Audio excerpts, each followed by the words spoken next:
This is Our View, the television voice of Washington's working families, brought to you by the people who work for you, the proud members of the Washington Federation of State Employees.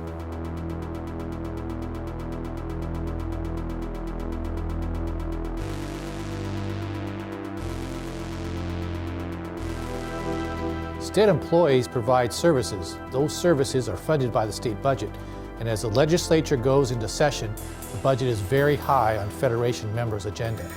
Well, let me start by saying, for the first time in 6 years, I think revenue has improved, not dramatically, but it is going in the right direction and has been for some time. I think that makes a big difference in terms of developing a budget.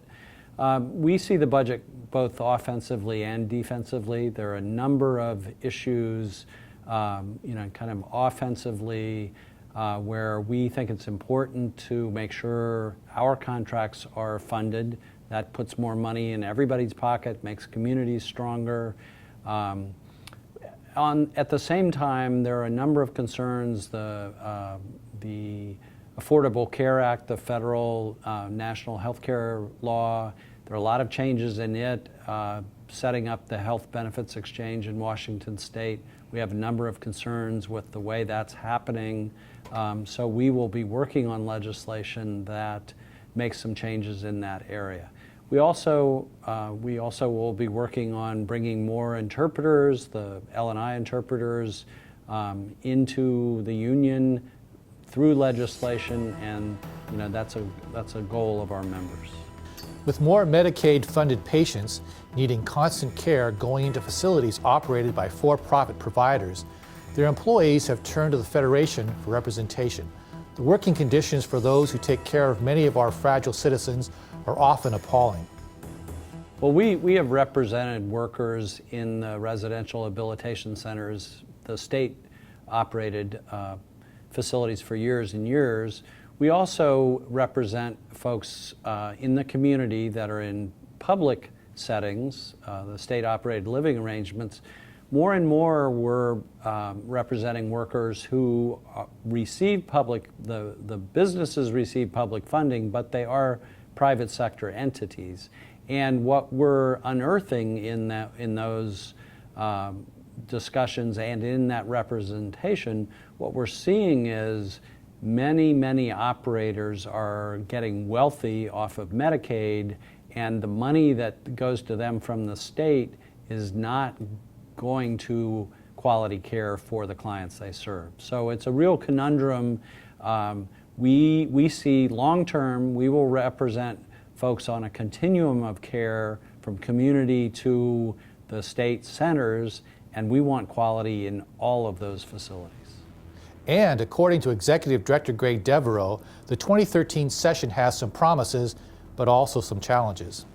Well, I think the election made a big difference in general. There is a governor that has been elected who I think has core values that line up quite well with the concerns of the labor movement. Are we going to agree on everything? No, we will not. But I think Jay Inslee understands working class folks, and I think that makes a big difference. We've already seen I don't know what you really call it, a takeover of the Senate, where 23 Republicans have joined with 2 Democrats to, essentially take over the Senate for the Republicans. So that gives us a divided legislature. It always makes it more complicated to move legislation through. I don't expect dramatic changes legislatively because of that. There might be more appetite if one party represented all the 3 entities, but I don't anticipate that happening. You may see some bipartisan legislation move, or it could be simply gridlock in a lot of areas. Providing Washington citizens with state services is a team effort. An important team, especially this time of the year, is made up of Department of Transportation maintenance crews and the Washington State Patrol. Both of our agencies, our goal is to facilitate traffic flow and do it safely. And we work hand in hand in that, and we've done it for years. We had experience with the last big winter storm last year, Driving conditions were very, very poor, and together, working hard out there, getting the roads cleared, getting product down. DOT did an awesome job, and we're out there clearing collisions faster because of what they're doing on the roads. And it's been a great team, and we continue, and hopefully that will play out as well this year if we get hit with a major winter storm. And what we have is like Guy was saying, we've been partnered for years here, and we've actually come closer here the last couple of years, and we've established a small fleet of what we call bumblebee trucks.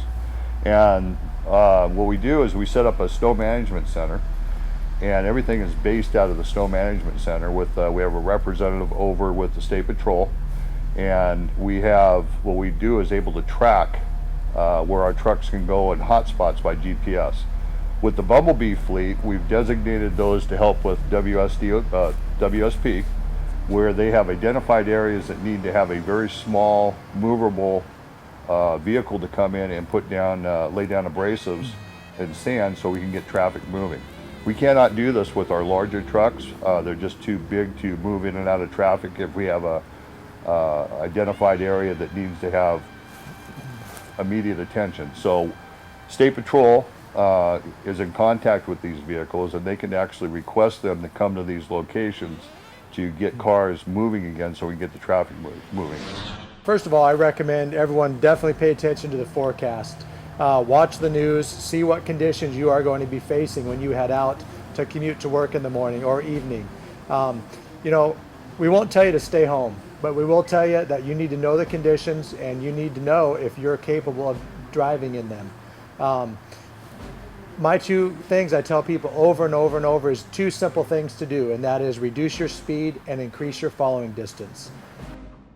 Anytime you see flashing lights, or the weather conditions warrant that you slow down, and we see this every year. People think they have a four-wheel drive, and just because all of a sudden one lane's got nothing in it, and they'll run up there and there's a sheet of ice. We see four-wheel drives go off the road all the time. There may be situations where we have trees come down. We will have ground people on the ground trying to clear these trees off. So we'll have people out there in their vest. Just be aware that when you see flashing lights, that there's something up. You have to slow down and be careful. Workers from around the world are represented by the Trade Union Advisory Committee, or TUAC. Many gathered in Paris recently to discuss ways out of our economic mess that don't simply take away more from those who do the work. A delegate from Canada was asked if there was good news or bad news from this conference.